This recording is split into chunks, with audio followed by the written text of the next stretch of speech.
বিজ্ঞানীদের ধারণা অনুযায়ী পৃথিবীর বুকে সবথেকে বেশি রাজত্ব করা প্রাণী হলো ডাইনোসর। প্রায় 14,000 কোটি বছর আমাদের পৃথিবীতে তারা রাজত্ব করেন।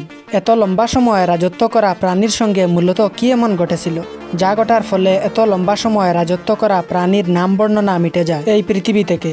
মূলত কী এমন ঘটে তাদের সঙ্গে, এ বিষয়ে বিস্তারিত জানতে অবশ্যই ভিডিওটি সম্পূর্ণ দেখতে থাকবেন। বন্ধুরা, আজ থেকে প্রায় 14,000 কোটি বছর আগে এই পৃথিবীতে বসবাস ছিল শুধু ডাইনোসরসের। বিভিন্ন তথ্য অনুযায়ী পৃথিবীর বুকে সবথেকে বেশি রাজত্ব করা প্রাণী হলো ডাইনোসরস। আর এই ডাইনোসরস ধ্বংস হওয়ার সম্পূর্ণ তথ্য জানতে আমাদের যেতে হবে সময়ের অনেক পেছনে। তো চলুন এবার ফিরে যাই অনেক সময়ের পেছনে। তো বন্ধুরা, আজ থেকে প্রায় 6.5 কোটি বছর আগে পৃথিবীর আবহাওয়া খুবই শান্তশিষ্ট ছিল। চারিদিকে সূর্যের আলো আর সমুদ্রের মৃদু হাওয়া, আর চারিদিকে ছিল ডাইনোসরসের চলাচল। তখন সময় এই সকল ডাইনোসরসরা পৃথিবীতে খুবই আরামে বসবাস করছে। ভাগ্য তাদের খারাপ। এর 4,500 বছর আগে বেয়ে আসে এই ডাইনোসরসের দিকে একটি বিপদ, যা হচ্ছে একটি অ্যাস্ট্রয়েড। এই অ্যাস্ট্রয়েডটি খুবই দ্রুত গতিতে এগিয়ে আসছে আমাদের পৃথিবীর দিকে। এটি পৃথিবী থেকে প্রায় 20 কোটি মাইল দূরে থাকা অবস্থায় এর সামনে একটি বাধা আসে। যদি এই বাধা না আসতো তবে ডাইনোসরসদের এই বিনাশ ঘটত না, আর আমরা আজই ডাইনোসরসদেরকে খাঁচায় বন্দি দেখতে পেতাম। কিন্তু ভাগ্যের খেলায় পৃথিবী থেকে 20 কোটি মাইল দূরে মঙ্গল ও বৃহস্পতি গ্রহের মধ্যে অবস্থিত অ্যাস্ট্রয়েড বেল্টের একটি বড় অ্যাস্ট্রয়েডের সাথে এই অবজেক্টটি ধাক্কা খায়, আর এই সংঘর্ষের ফলে এই অ্যাস্ট্রয়েডটি চলার গতিপথ বদলে দেয়। আর এই অ্যাস্ট্রয়েড তার কক্ষপথ থেকে বেরিয়ে আসে সোজা পৃথিবীর দিকে প্রতি ঘন্টায় 22,000 মাইল দ্রুত গতিতে। যখন এই অ্যাস্ট্রয়েড 384,000 কিলোমিটার দূরে ছিল, তখন একটি চান্স ছিল যে ডাইনোসরসদের ধ্বংস না হওয়ার। যদি এই অ্যাস্ট্রয়েড উপগ্রহ অথবা চাঁদের সাথে ধাক্কা লাগতো, তাহলে হয়তো আমাদের পৃথিবী বেঁচে যেত।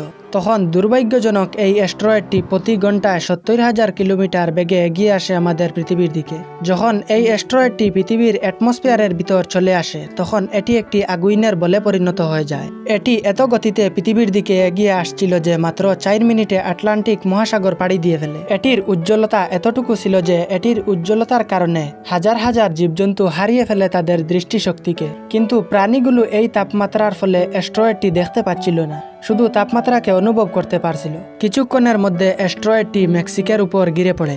প্রায় 35,000 তাপসহ একটি ভয়ানক বিস্ফোরণ হয়।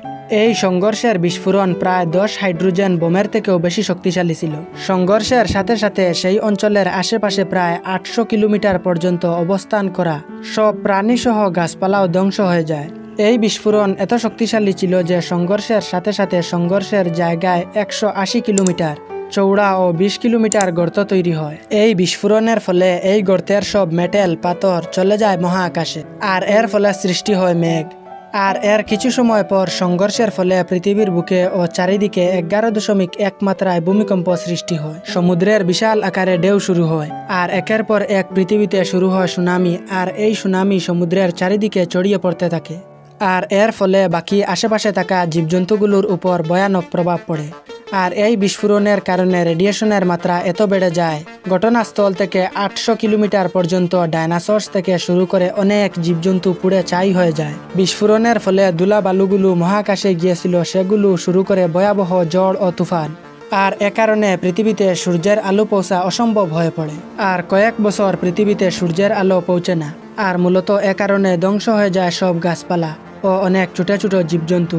এরপরে হঠাৎ কয়েক বছর শুরু হয় তুফান ও ঝড় বৃষ্টি, আর এই তুফান শেষে হয়ে যায় পৃথিবীতে 200 ডিগ্রি তাপমাত্রা। আর সেই তাপমাত্রায় 90% প্রাণীরাও ধ্বংস হয়ে যায়। আর ধ্বংস হয়ে যায় ডাইনোসরসদের 14,000 বছরের রাজত্ব। আর বেঁচে থাকে শুধু ওই সকল প্রাণীরা যে সকল প্রাণী 30 কেজি থেকে কম ওজন ছিল, আর যেগুলো মাটির নিচে অর্থাৎ গর্ত করে থাকতো। আর সেগুলো বেশিরভাগ ছিল মেমেল। আর মেমেলই বা কি, আর কিভাবে মেমেল আসলো, আর আমরা মানুষই বা কিভাবে আসলাম, এগুলো অন্য কোনো ভিডিওতে কথা বলবো। আজকের জন্য এতটুকু।